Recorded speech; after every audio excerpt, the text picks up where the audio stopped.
If you pour milk into your coffee every single morning, or stir it into your cereal, or blend it into your smoothie before you start the day, I need you to stay with me for just a moment, because what I am about to share with you today might be the most important thing no one has ever told you about managing your blood sugar. That carton sitting in your fridge right now, the one you reach for automatically without a second thought, could be pushing your glucose higher than a slice of chocolate cake. Not slightly higher. Measurably, significantly higher. And most people never figure this out because the milk looks like a responsible, healthy choice. The label says it is natural. Some versions say they are heart-healthy or plant-based. The packaging shows fields and farms and soft green colors that make you feel like you are doing your body a favor. But here is the reality your pancreas lives by. It does not read marketing. It does not care about the color of the carton or the words printed on the front. Your body only responds to what actually reaches your bloodstream. And some of the milks that people with diabetes choose every single morning are quietly creating the very problem they are working so hard to solve. Today we are going to change that. Welcome back, everyone.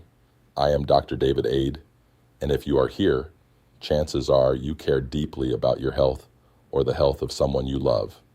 That matters, and it means you deserve information that is honest, clear, and actually useful in the real world.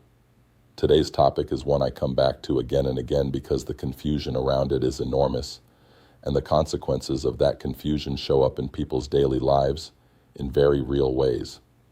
We are talking about milk. Specifically, which milks raise blood sugar, which ones support better control, and why so many people managing diabetes are unknowingly making this one daily choice that makes everything harder. Now, before we go any further, I want to acknowledge something. If you have been struggling with your glucose levels even though you feel like you are doing everything right, you are not alone. The experience of doing your best, cutting out the obvious stuff like soda and candy, watching what you eat, staying active, and still seeing those numbers refuse to cooperate, that is incredibly frustrating. And it is far more common than most people realize. Very often the reason is not a lack of effort. It is a lack of information about the hidden sources of blood sugar disruption, foods and drinks that carry a healthy image but behave very differently once they are inside your body.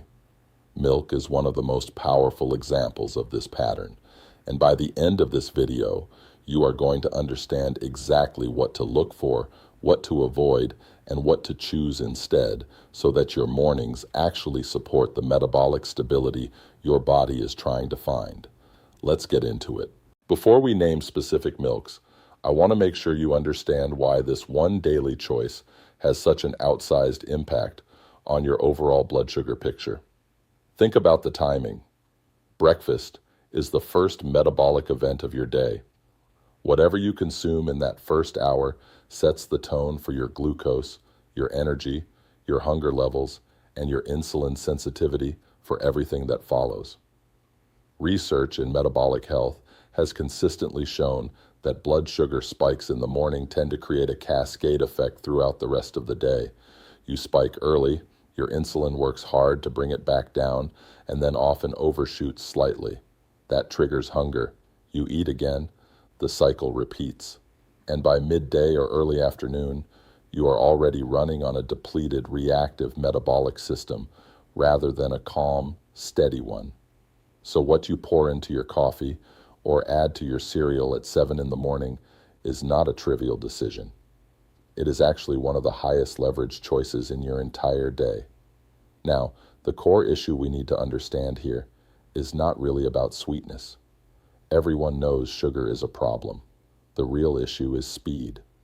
More specifically, how quickly something turns into glucose after you consume it.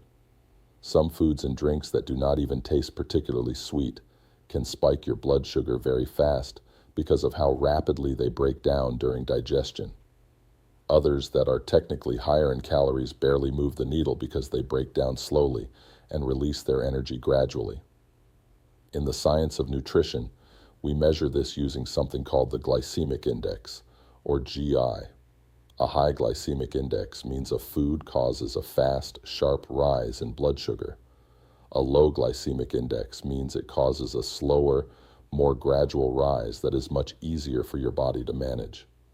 The glycemic index is not the only factor that matters, but it is a very useful tool for understanding why certain milks create problems while others do not. Let me give you a simple picture to hold on to as we go through the rest of this conversation. Imagine your bloodstream as a major highway. Glucose is the traffic moving along that highway.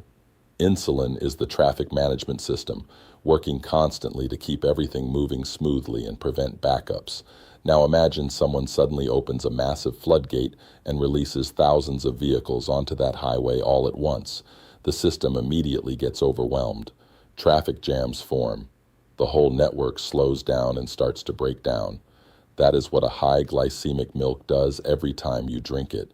It floods the system faster than it can respond. And when this happens repeatedly, day after day, your body begins to adapt in a damaging way. It starts producing more and more insulin to try to manage the constant congestion, but over time, your cells stop responding as efficiently to that insulin. We call that insulin resistance, and it is the central driver of worsening diabetes and metabolic health. Every morning that you choose a high glycemic milk, you are contributing to that pattern. And every morning that you choose a low glycemic milk, you are giving your body the chance to work the way it was designed to. That is how significant this one choice really is. Let's talk about the specific milks that are most likely to be causing problems, starting with the ones that tend to surprise people the most. Whole cow's milk. The first one is whole cow's milk. I want to be very clear here. Cow's milk is a natural food that has been part of the human diet for thousands of years, and it is not inherently evil. But for someone whose body is already struggling to regulate blood sugar, the natural sugar content of dairy milk, a sugar called lactose, adds up quickly. A standard glass of whole milk contains roughly 12 grams of carbohydrates. That might not sound like a large number, but if you are adding milk to your coffee multiple times a day, pouring it over cereal, or blending it into a smoothie alongside fruit and other ingredients, those grams accumulate fast. And because people view milk as a whole food rather than a source of carbohydrates, they rarely account for it in their daily tracking. The fat content in whole milk does slow absorption somewhat, which is why it does not spike blood sugar as dramatically as some of the other options we are about to discuss. But it is still a significant source of carbohydrates that many people overlook entirely when they are trying to understand why their numbers are not where they want them to be. If whole dairy milk is your primary milk and you are using it multiple times throughout the day, this is one of the first places worth examining. Oat milk. Now here's the one that tends to cause the most frustration when I bring it up, because so many people have genuinely embraced oat milk as a health-forward choice. It is everywhere right now. Every coffee shop, every grocery store. The marketing around it is sophisticated and warm and very convincing. Heart-friendly, plant-based, sustainable, clean. It checks a lot of cultural boxes around what healthy eating is supposed to look like. But for anyone managing blood sugar, oat milk is one of the most problematic options available. Here is why. Oats are naturally a high carbohydrate grain. When you eat a bowl of whole oats for breakfast, the fiber in those oats acts as a buffer. It slows down digestion, which slows down how quickly the glucose from those oats enters your bloodstream. That slower absorption is exactly what makes whole oats a reasonable choice for some people with diabetes when portioned carefully. But when those oats are processed into a liquid milk product, that fiber is largely destroyed in the production process. What you are left with is a drink that contains the carbohydrates of oats, but without the protective slowing effect of the fiber. Those starches are now broken down into a form that your body absorbs very quickly. The glycemic index of oat milk is notably high. Some commercial brands have a blood sugar impact comparable to drinking a glass of fruit juice. And yet, because it carries that plant-based natural image, most people with diabetes would never think to question it. I see this in practice regularly. Someone switches from cow's milk to oat milk because they were told it is a healthier alternative. A few weeks later, their morning glucose readings have actually gone up, and they cannot figure out why. They followed the advice. They made the switch. What went wrong? What went wrong is that the marketing told one story and the biology told another.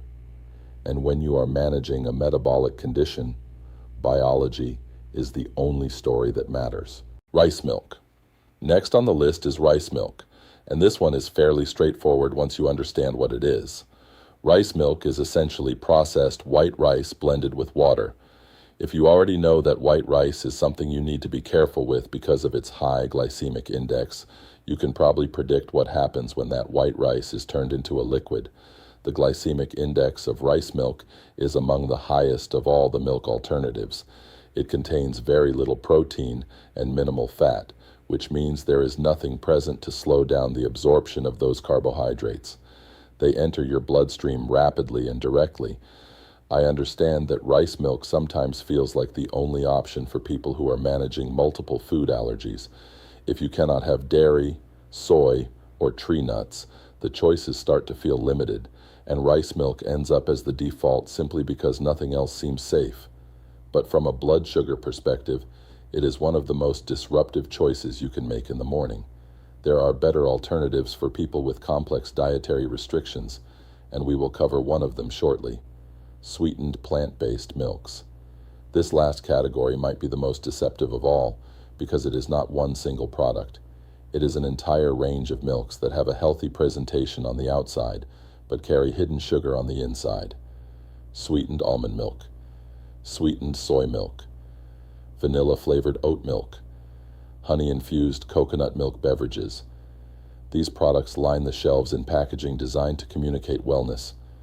They feature images of almonds and oats and clean, simple ingredient lists on the front of the bottle. The front of the bottle is doing a great deal of marketing work. The back of the bottle tells a different story. A single serving of a sweetened plant-based milk can contain 8, 10, sometimes 15 or more grams of added sugar. If you use that milk 2 or 3 times across your morning routine, you could be adding 40 or more grams of sugar to your system before you have even left the house, all in liquid form, which means your body absorbs it almost instantly with no fiber to slow things down. The insidious thing about liquid sugar is precisely that. Because it does not require significant digestion, it hits your bloodstream very quickly. You get a sharp spike, then a crash, and then cravings for more carbohydrates to bring your energy back up. It is a cycle that repeats itself throughout the day and makes diabetes feel progressively harder to manage over time. The difference between a sweetened and an unsweetened version of the same milk is not a minor detail. It is not a matter of preference or personal taste.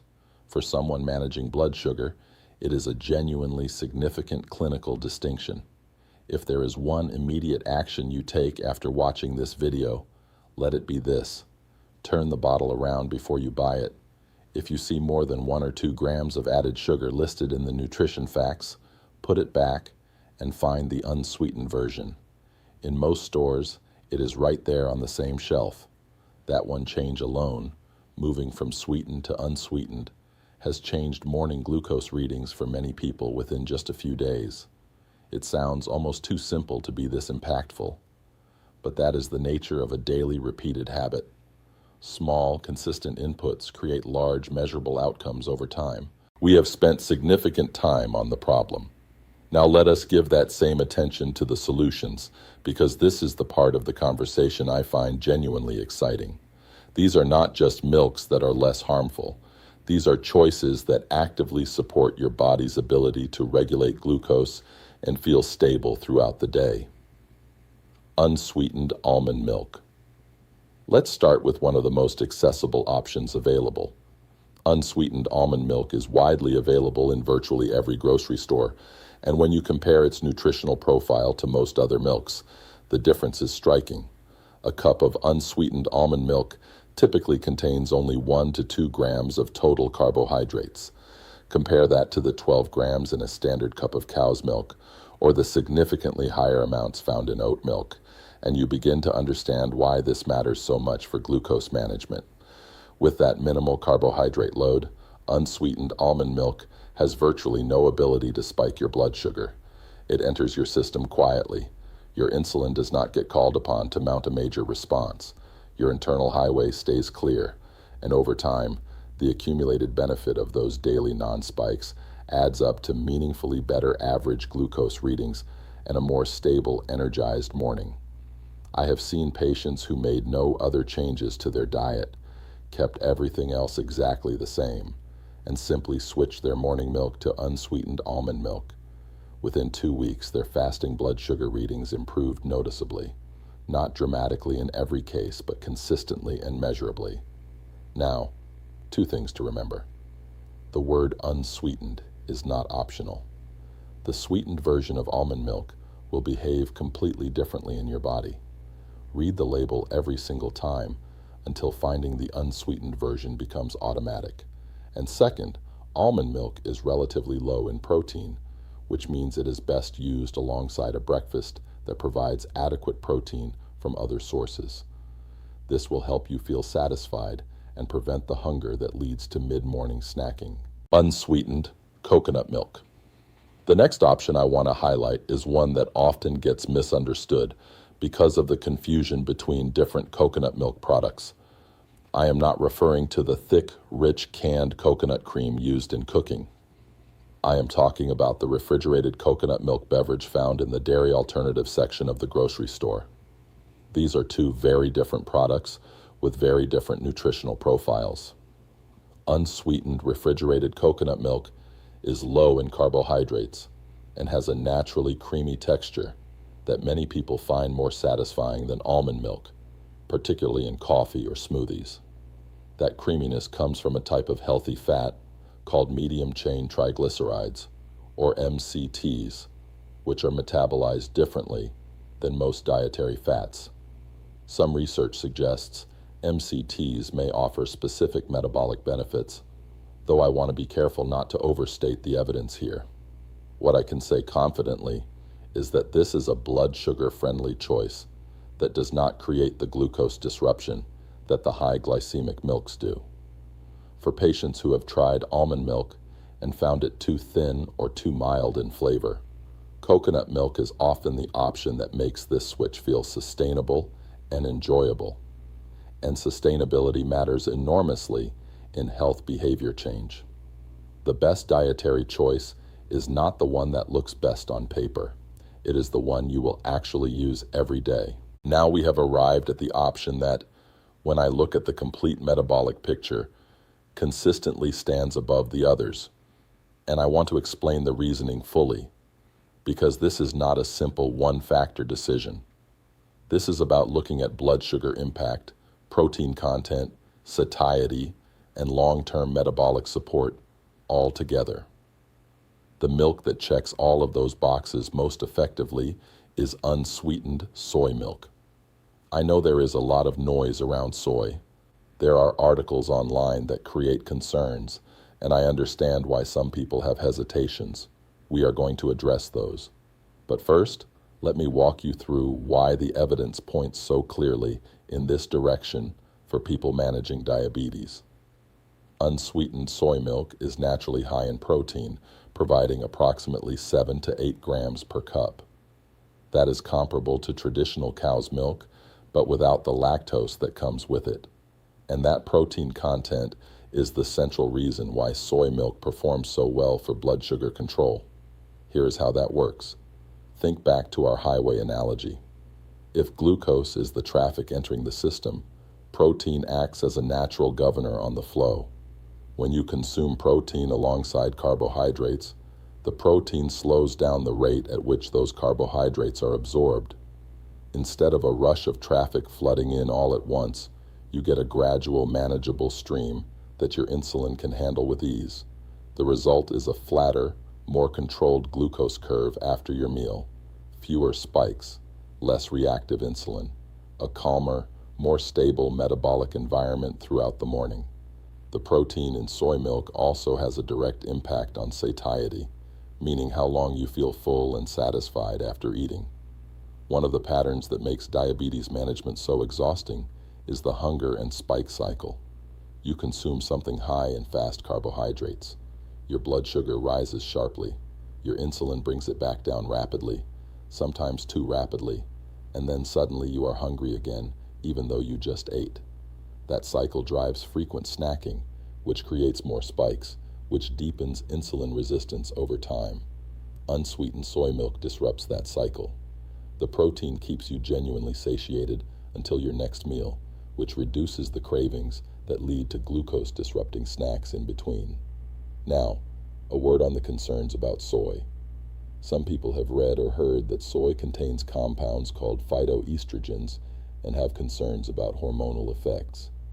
The research on this topic is actually quite reassuring for the vast majority of adults consuming soy in normal dietary amounts. Large-scale reviews of the evidence have not found meaningful negative hormonal effects from moderate soy consumption in most adults. Additionally, for people with diabetes who also need to protect their cardiovascular health, soy has shown beneficial effects on cholesterol and heart health markers in multiple studies, which is a meaningful secondary benefit given how closely connected heart health and metabolic health are. That said, if you have a confirmed soy allergy, or if you have a specific thyroid condition and your physician has advised you to limit soy, please follow their guidance. Individual situations vary, and your own doctor knows your specific history. But for the majority of people, unsweetened soy milk is not only safe, but genuinely supportive of the goals you are working toward. Before I give you the practical challenge for the next 2 weeks, I want to make sure you have a simple, reliable process for evaluating any milk product you pick up in the store. You do not need to be a nutritionist to do this. You just need to know 3 things to look for. Checkpoint 1. The word unsweetened must appear on the front of the label. This is your first filter. If it does not say unsweetened, assume it has added sugar and move to the next option. Checkpoint 2. Check the total carbohydrates on the nutrition facts panel. Specifically, look for the number listed next to total carbohydrates per serving. For a blood sugar-friendly milk, you want that number to be under 4 grams per serving, and ideally closer to 1 or 2. If it is higher than 4, look more carefully at the ingredients to understand what is driving that number. Checkpoint 3. Verify the serving size. Nutrition labels can be misleading because the serving size listed is sometimes smaller than what you actually pour. Check whether the serving is 3/4 of a cup or a full cup and adjust your thinking accordingly. This is especially important if you are adding milk to multiple things throughout the morning. 3 steps. That is all it takes. You do not need an app or a complicated system. You just need to turn the bottle around and look for those 3 things consistently until it becomes second nature. Here's what I want to invite you to try. For the next 14 days, I want you to replace whatever milk you currently use with either unsweetened soy milk or unsweetened almond milk. Keep everything else in your routine exactly the same. Continue your usual meals, your exercise habits, your medication schedule as prescribed. Just change the milk. Check your fasting glucose in the morning as you normally would, and pay attention to how your energy levels feel throughout the day. By day 7 or 8, many people begin to notice a meaningful shift. By day 14, the change is often quite visible in the numbers. This is not about transformation overnight. It is about giving your body consistent, repeated signals that allow it to regulate itself more effectively. That is what sustainable health improvement actually looks like. Not dramatic overnight change, but steady, accumulating progress. Your body is more resilient than you may realize right now. If you have been struggling, it is not because your body has given up.